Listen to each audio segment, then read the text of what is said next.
ମୋ ବସ୍କୁ ଅଟକାଇଲେ ଦୁଇ ଗ୍ରାମର ମହିଳା କାହିଁକି? କେଉଁ କାରଣ ପାଇଁ ମହିଳାମାନେ ଅଟକାଇଲେ ମୋ ବସ୍କୁ?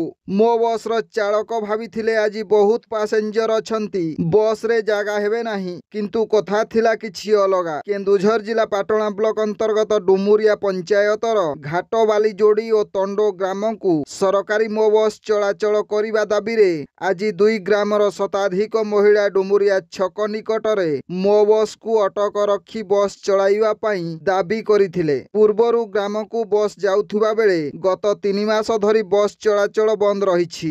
ବସ୍ ଅନେକ ସମୟ ଧରି ଅଟକି ରହିବା ଫଳରେ ବସ୍ ମଧ୍ୟରେ ଫସି ରହିଥିବା ଯାତ୍ରୀମାନେ ବିଭିନ୍ନ ସମସ୍ୟାର ସମ୍ମୁଖୀନ ହେଉଥିବା ଦେଖିବା ପାଇଁ ମିଳିଥିଲା। ପ୍ରାୟ 1 ଘଣ୍ଟା ସମୟ ବସ୍ଟି ଅଟକି ରହିବା ପରେ ଘଟଣାସ୍ଥଳରେ ଘଟଗାଁ ପୋଲିସ ପହଞ୍ଚି ଉତ୍ତ୍ୟକ୍ତ ମହିଳାମାନଙ୍କୁ ବୁଝାଇବା ପରେ ମୋ ବସ୍ଟି ଗନ୍ତବ୍ୟ ସ୍ଥଳକୁ ଯାତ୍ରା କରିଥିଲା। ବ୍ୟୁରୋ ରିପୋର୍ଟ, जनजागरण ओडिया। भिडियो गुड़िक आपण मानकु भल लागुथिला हम चैनल को सब्सक्राइब करने सह लाइक शेयर करने को भूलंतु नहीं।